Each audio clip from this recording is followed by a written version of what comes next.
Most common cases in the LEAP help desk. That is, how to create and modify precedents within LEAP. In today's webinar, we'll be looking at some key concepts that will assist you when working with precedents in LEAP. These include how to edit letterhead and other document types, how to create both Word and Outlook precedents, how to create your file labels with fields, and how to store and manage your firm's precedents. Your firm's letterhead is one of your LEAP document types. A document type is the template that all of your letters, faxes, and other types of documents are based on. These would have been set up by a LEAP implementation consultant when LEAP was first installed at your firm. Now, most of the information in your document types will be coming from fields such as the firm details, data for the recipient's address, or your reline. So you shouldn't have to change the document types very often. Please keep in mind though that any changes you do make to the document types will also affect all of your precedents that rely on that document type as a base template. For example, if you need to change the footer in all of your letter precedents, you only need to change the footer in your letter document type, and this change will be made to every single letter that you create from this point onwards. This includes both by a lawyer's letter precedents, as well as your own custom letter precedents that have been created from scratch using the letter document type. Now today we'll be looking at using the example of adding an office closure message to your letters. This means we only have to edit our letter document type and add the message once. Once that message is added, it will be included in all of our letters that we generate in the future. To edit a document type, you'll first need to open up any matter. Once you're in the matter, click on the New Document button up the top left-hand side, find the document type that you wish to edit, right-click, and press Edit. Once we open up this document, you'll find that we are now in the edit mode of this letter document type. So any changes that we make here will be found on any letter that we create in the future. For this particular letter, we are looking at adding in the office closure message to the bottom of the letter. So what we need to do is come down to the bottom of the document underneath where the sign-off part is of your letter. Create a bit of space to add in the message. At this point in time, you can either type it in or you can copy and paste it in from somewhere else that you've previously opened it up. At this one, I am just going to come in and paste it in. And you'll find that when you paste it in, it might not be edited in the way that you'd like to see the format of that particular item. So with this one, I'd like to see that it's centered. So I'm going to highlight the actual paragraph, come up to home at the top left-hand side, and come down to center my document as per normal. Once I'm there, I'm going to also add in a space between the two paragraphs that I see. And then once this is done, we can then come to finalizing the document for us to then use it in the future. When you are saving and closing any loaded document type, please ensure that you put the cursor back in the spot where you wish to see it when the letter is opened. For this one in particular, we're going to come up underneath the read lines and we're going to drop it underneath one or two lines down. So this way, when you start to type in the document, it is going to automatically start in the right place that you want to see the cursor. When you've completed adding in the message, you can come up to the top left-hand side of your document and press Save and Close. At this point in time, the document will ask you to put in a reason for change. The reason for change is quite important, so please make sure that you put in as much information as you need, as you can then go into the history of changes and understand what changes have been made with the document. So for this one, we're just going to type in that we've added in the closure message for Christmas 2020 and press OK. If we were now to generate a new letter, we would see the new message that has just been added through the modification of a new letter document type. These changes are firm-wide, so please keep in mind that they will take into consideration all changes for all staff members. So we're just going to create this one and we're going to come back and view the precedent that we've also created now. And as you can see that every time we generate this letter, it will come down to the bottom of your document and you'll be able to see the closure message that you've also added. Other changes that you might need to make to your letter document type include altering your spacing or margins to assist with window-facing envelopes, update your firm logo, or even perhaps adding in automatic signatures. I'm just going to come out of this one and press close.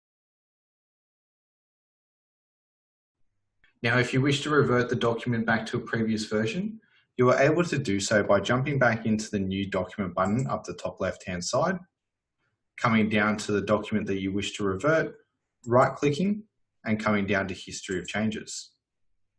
At this point in time, what we can do is we can click on the one that we wish to see as the previous one, or even go back a couple of versions if need be. Once you've selected the one that you would like to change to, come up to press Set as Current, and that will change the current version of the document back to what was previously made in those particular document changes. This is handy if a mistake has been made and you need to go back a couple of versions to understand what changes brought about that particular mistake or any errors that were occurring at any point in time. What you can also do is highlight two versions of the document, come up to the Compare tool, and compare the versions that have been made within this particular document as well. In order to access and create precedents in Leap, you first need to open up any matter. To ensure that you have access to the relevant fields though, you should open up a matter that this precedent is going to be related to. For this example, we're going to be editing and duplicating the initial letter to the vendor. So for this instance, I've opened up a sale file that is related directly to one of our vendors.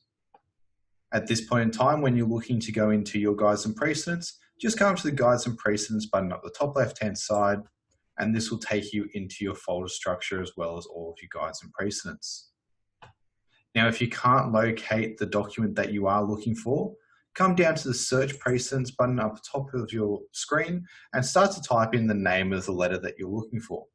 For this particular one, it's going to be the initial letter to vendor, enclosing our cost disclosure as well. So I'm going to start typing in initial letter.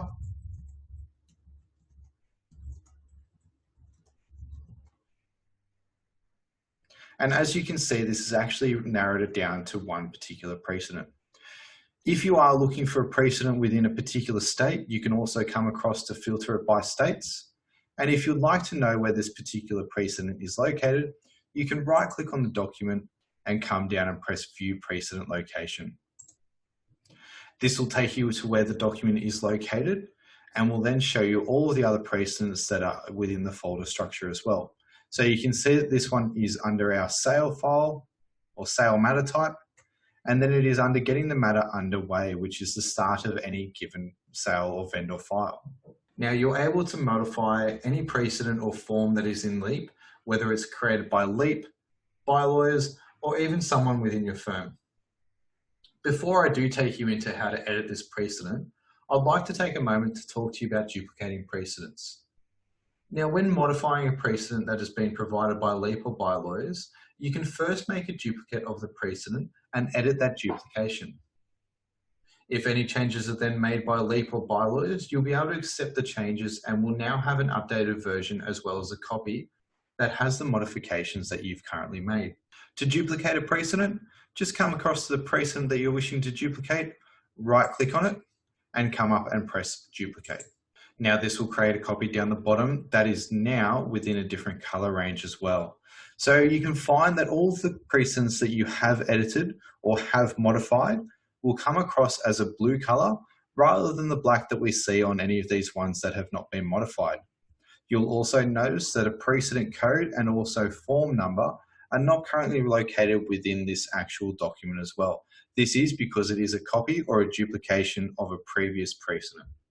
Now that we've duplicated that precedent, what we're wanting to do is actually edit the precedent so that we can add in details or firm items that you wish to personalize it a little bit more to your client or make it a little bit more relatable to your firm. So what we can do is we'll come across the precedent that we're now wishing to edit, right click on it, come up to the top and press Edit Precedent.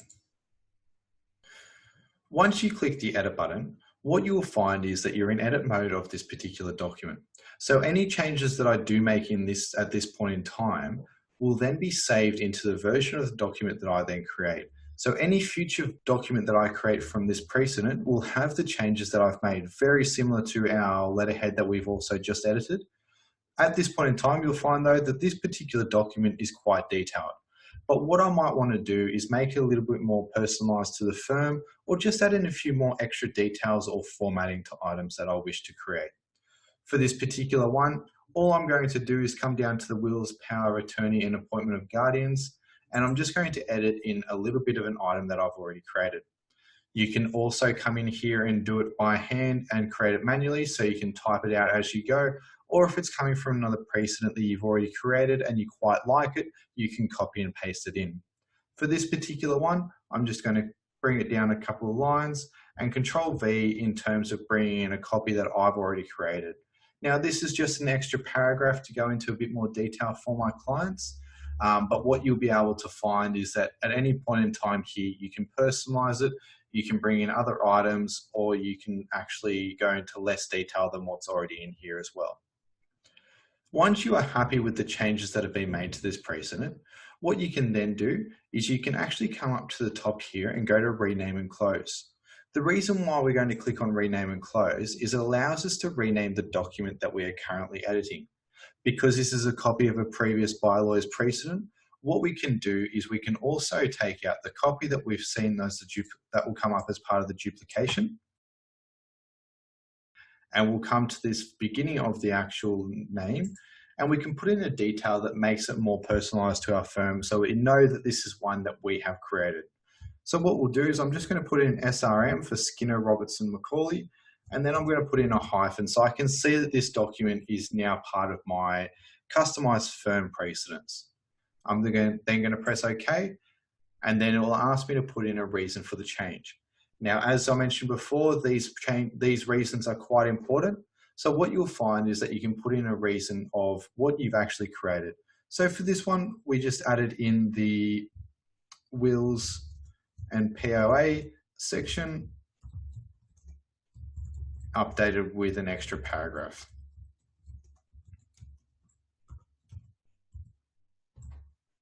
And then we can press OK. Once we do that, that will then save that document back to our precedents, and any time that we now create this, that will then have that particular item that we've just created.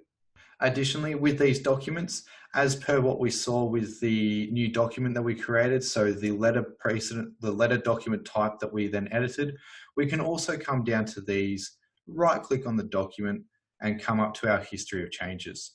So this will show us any changes that have been made at what date and time, the reason for the change in description, as well as the action that was taken and the user that was then doing the changes as well.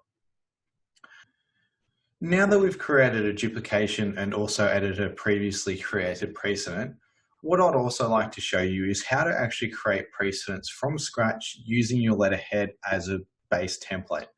To do so, I'm just going to come out of this particular screen and we're just going to close that down because we don't need it at the moment. And with this particular letter, what I'm going to be creating is a letter to the client, telling the client that this matter has settled. So because we're still in a vendor file, we're just going to come across to the left-hand side. We're going to come down to the bottom and we're going to come down to finalizing matter. So it's the same process as going into your guides and precedents as we previously went through. This time we're just going into a different part of the folder structure and we're just going to come into the finalization of the matter. Now we already have a letter to the vendor after settlement finalizing the matter for this particular one through by lawyers.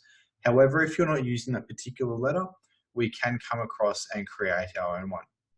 To do so, we'll just come across to any space in your guides and precedents, right click, come across to new and select Word or Excel precedent.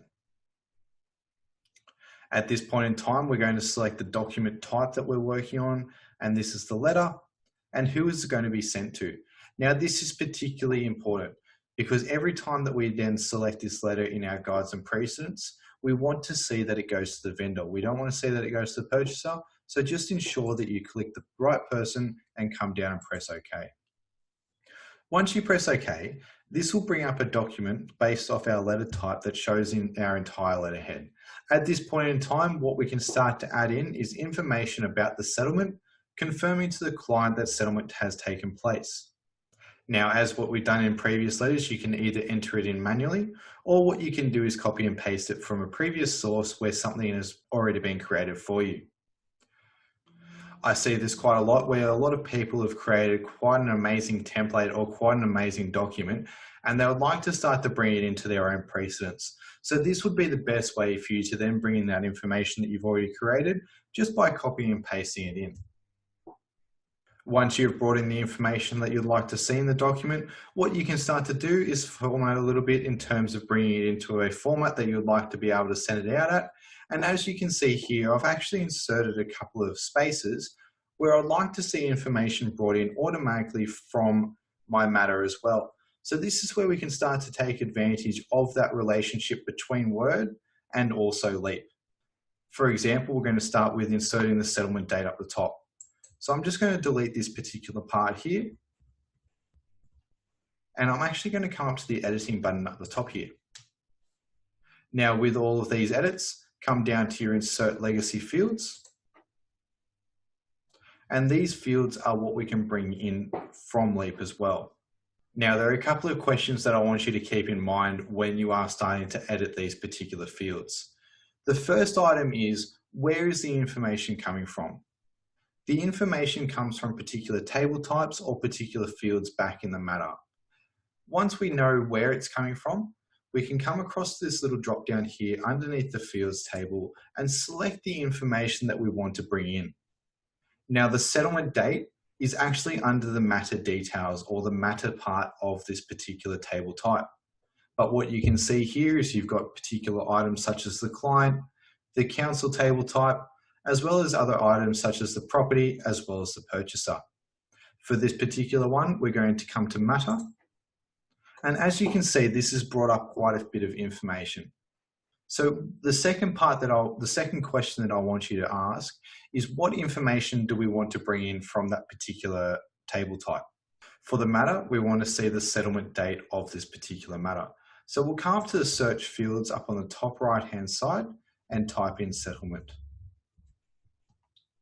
Now, this is the quickest and easiest way to find the particular fields that you are looking for, as there are many variations of those particular fields.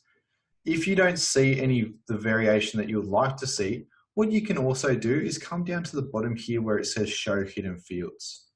Show Hidden Fields will bring in more information in blue, which are fields that are not regularly used, but brings in a variation of that particular item.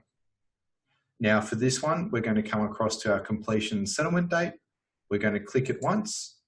Once we've clicked it, we want to also make sure that we know where we're going to insert it.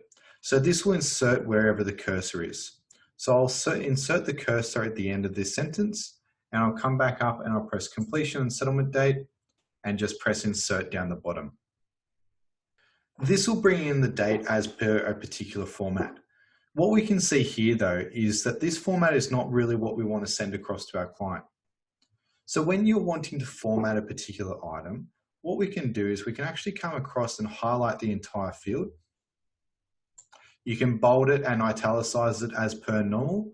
However, if we're wanting to change the format of the way we see the date, what we'll do is we'll come up to our editing tab up the top here, come down to format fields.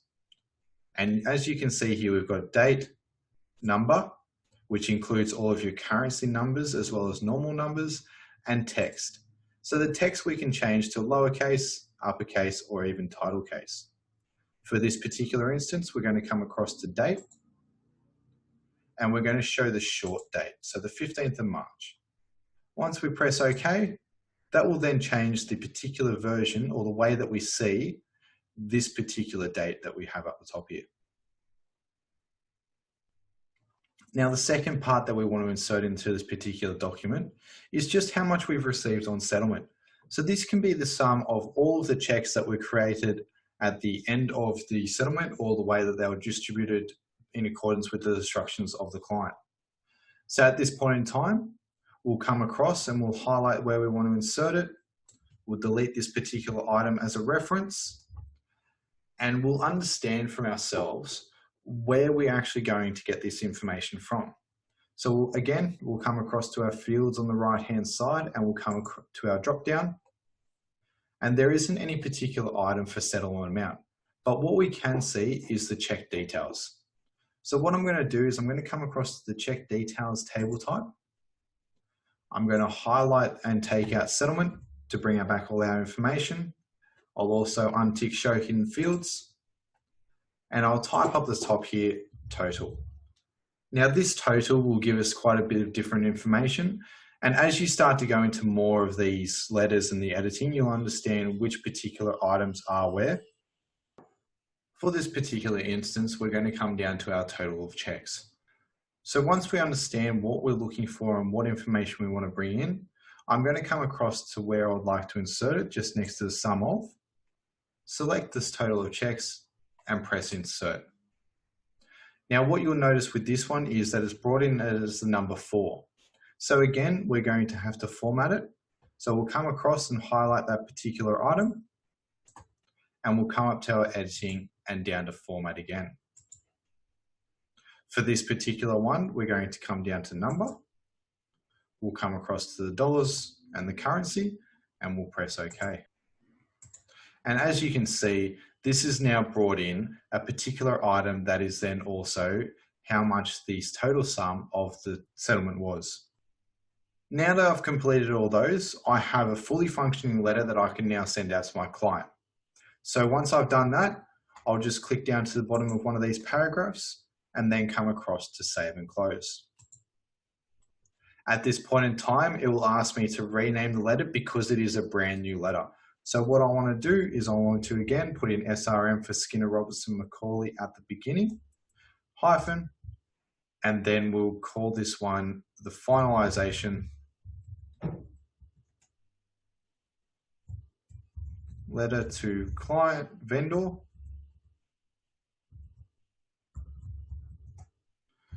confirming settlement. And press OK. Once you have saved that, that will now populate on your guides and precedents, and you can use that as a particular document or letter that you can send out at the finalization of any of your matters or confirming settlement at that point in time.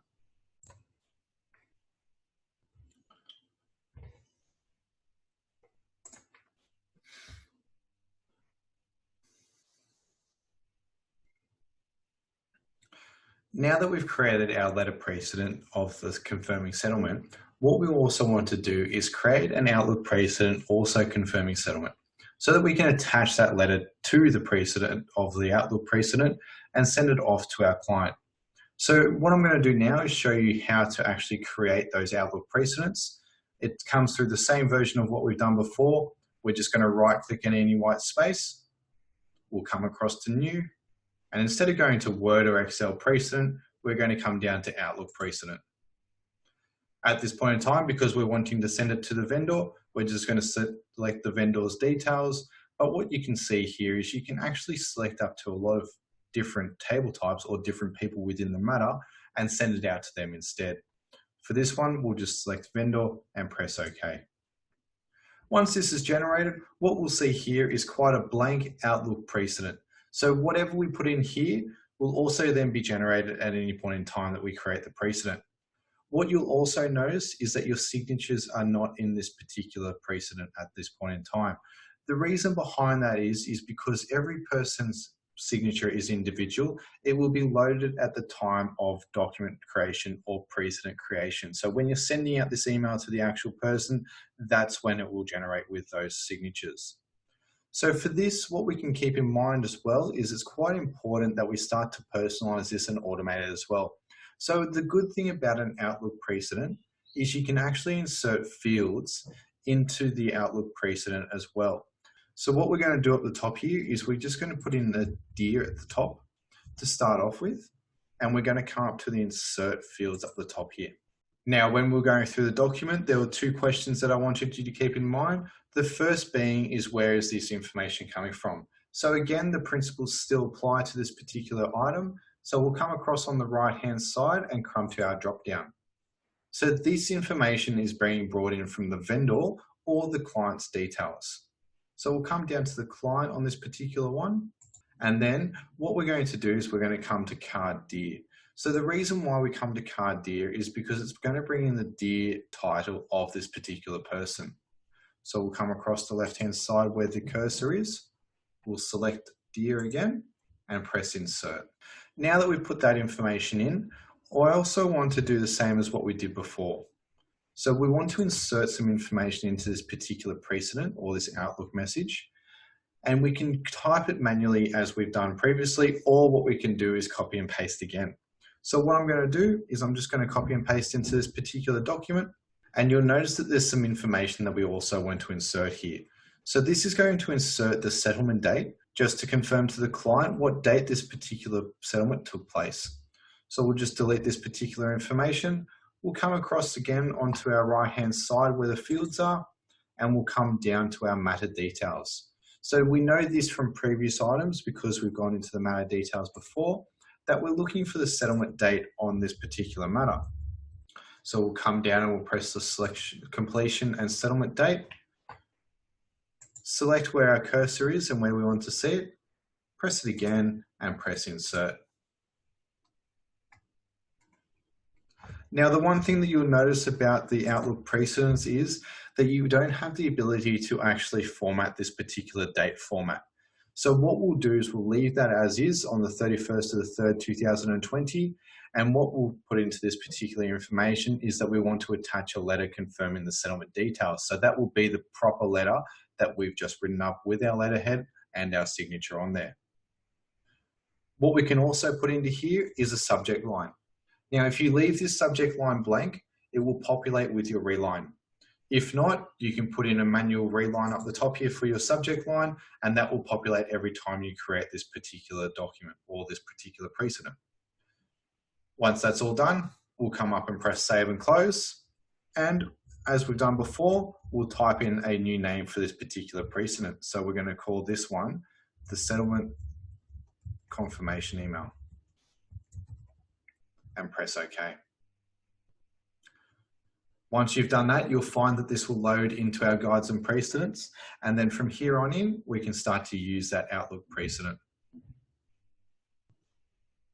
Now that we've created our letter precedent as well as our Outlook precedent, what I'd like to start to talk about is how that we organize these precedents within our guides and precedents folder. One of the best ways to organize your precedents in guides and precedents is to create folders that are related directly to the precedents that your firm uses. In order to do so, firstly set yourself up in the matter type folder that you wish to be in. Now you can do this through any matter type, so we'll just come across to our sale, come across to the right hand side, right click, come down to new and press folder. What we're going to call this one is SRM precedents. Once you create that, you'll see that our SRM precedents folder has been created down the bottom in between all of our other folders as well. You will also notice that this one is also in blue. Now, what I'm also wanting to do is move those precedents that we've just created into our SRM precedents folder. This is more to favorite them so that we know that they're in one spot and we can access them at any point in time. To do so, we're just going to go into the finalizing the matter folder. And in order to move these precedents, there are a couple of different methods that I'll take you through. The first method that we can go through is utilizing the cut and paste functions that you'd normally use in the computer of your day-to-day use. So we'll come across this particular one, we'll right click on it, we'll come down to cut, we'll come across the left-hand side and scroll down a little bit, come into our SRM precedents, right click and press paste. Once you press paste, this will remove it from the previous folder and insert it into our new SRM precedents folder. The second method is very similar in terms of the cut and paste, but what you can do is you can highlight the precedent that we want to bring in and we can click and drag it across to SRM precedents. Additionally, if you're wanting to bring in more than one precedent, you can highlight both of them, but please ensure that you hold down the Alt key when you drag them across. This is the same as dragging any document in your correspondence folders as well. All I'm going to do now is I'm just going to drag and drop this SRM precedent into our SRM precedents folder and come across and click on the SRM precedents folder to see what we've actually brought up.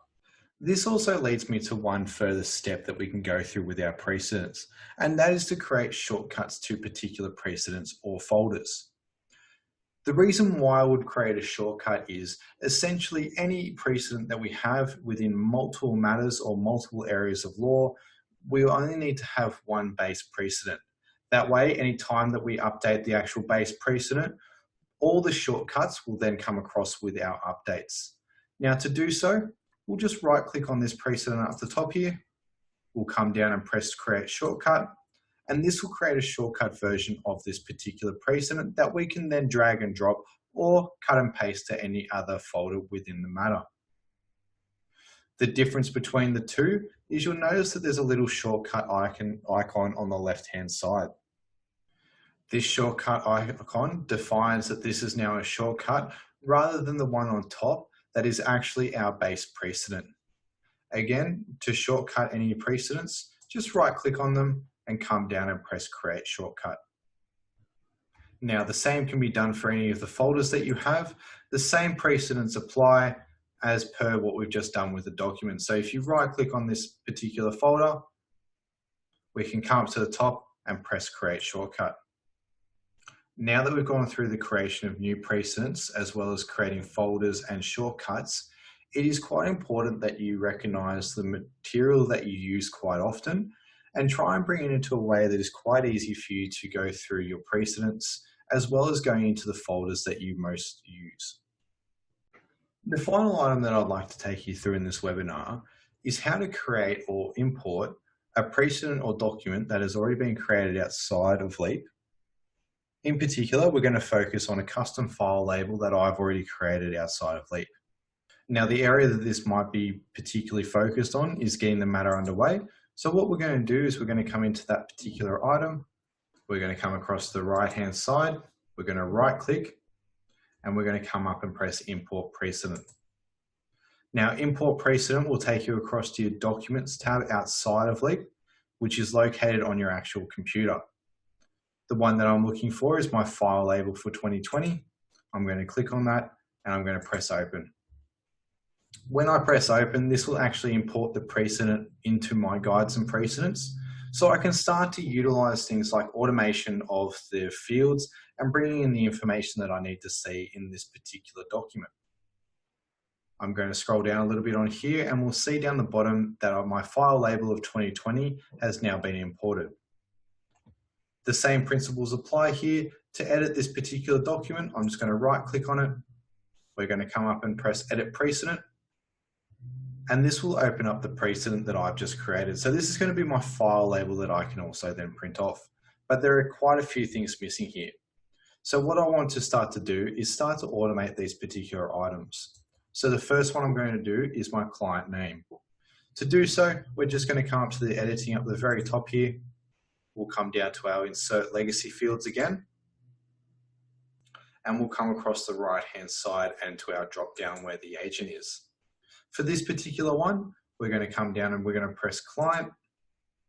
At this point in time, try to recognize the information that you want to bring in. So generally, it will be the client's first name and also last name, and whether or not there are multiple people on the file. So for this particular one, we're going to come across and we're going to search our fields. And one that I like to do with client's name is full legal description. The reason why I do full legal description is it brings in as much information as I want to see. This is also a particularly good one to give you a demonstration of the differences between the two. When you see on the right-hand side here, single or multiple, the single one will only bring in the first person on the card. When you press multiple, this is going to bring in every single client that is on this particular matter. So because this one is quite varied, we're going to come across and we're going to press full legal description and press insert. So that's going to insert where my cursor was right next to client name. At this point in time, I only have one client on this particular matter. So Steve Rogers is the only person that is located on this particular matter for me.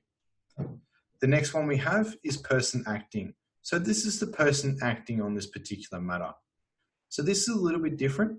We're going to come across to our drop down again. And this is where the recognition of where the information is coming in from. So for this particular one, the person acting is actually under the matter details. So I'll come across, we'll delete full legal, and all I'm going to do is type in acting. I then want to see the full person acting name, so we'll go person acting full name. The next one I want to see is the matter number against matter. So we'll put in, instead of acting, just the number. So this will come up with a file number. So these particular items, as you'll start to go along, you'll start to recognize where this information is coming from. So for the matter, we're going to double click on file number and press insert. Additionally, I want to see the address of the client. So again, we're going to come back to the matter. We'll come down to our drop down and we'll come back up to client. At this point in time, I'm just going to take out number and we're just going to type in address. As you can see with this particular instance, there are quite a few variations of the address that we can put in. So I'm just going to scroll down, and what we'll find is the street address across. So ACR just means that it's going to come across in one line, or what we can do is we can have street address down. So for this particular one, I'm just going to want to see it in two particular lines. So I'm just going to press insert on street address down. And as you'll be able to see, it's split it up into two lines for me over the table, and it's separated in a way that I want to see it. The next item I want to see is the phone number for this particular client. So I'm just going to take out address and we're going to type in phone. So I've got phone number, click on it once and press insert. Additionally, I have a mobile number for the client, so I want to click on a mobile phone and press insert with that as well. Now, I don't currently have a mobile phone in the matter details or the client's card details, so this one's going to populate as blank. When this does populate as blank, in order to see the actual document details or the codes that is behind the particular document, just come across and press Alt F9. And because this one's blank, it's the perfect time to show you what happens when there is a blank item within the actual document itself. As you can see, the code is still there, so the merge field has still been brought in. However, it's not populating with any data. So for me to be able to see where that merge field is, I'll just press Alt F9 and we'll open up all of the coding on this particular document. Once I'm done with that, I'll just press Alt F9 again. That will take me out of the coding and allow me to see what is actually going to populate when I print this off. And the final one that I want to insert on here is the email. So we'll come across to client again and we'll just take out phone and type in email. We have a couple of different options on this one, email address 1 or 2. At this point in time, all I want to do is select email address 1 and press insert as well. Now that I'm done with that, all I have to do is come up to the top and press save and close, type in the details of why I've modified this precedent. So for this particular one, we've added fields related to the client and press OK. Now that we've created this document, this is a particularly good time where the shortcuts will come into play. So because the file label of 2020 does not relate directly to a sale, to a purchase, to any other particular matter type, what we might want to do is we might want to see this in every single matter type that we have. So to do so, we're just going to come down again, right click on it, come across to create shortcut. Once that shortcut has been created, what we'll then want to do is we can drag and drop it into another matter type. So for this particular one, we're going to come across and put it into purchase. When I then go into the purchase matter type up the top here, we'll see down the bottom here, the file label of 2020. This will now bring in the details of the purchaser for this particular matter type. Once I update that base template, this one will also be updated for it as well. Now this brings me to the end of the webinar. So thank you very much for listening to the Guides and Precedents webinar in terms of how to edit your precedents as well as maintain them within your Guides and Precedent folders. From today, with a bit of practice and a bit of understanding of where all the information comes in from, you'll be able to create your own precedents, as well as create a folder structure that is very easy and efficient to use for yourself.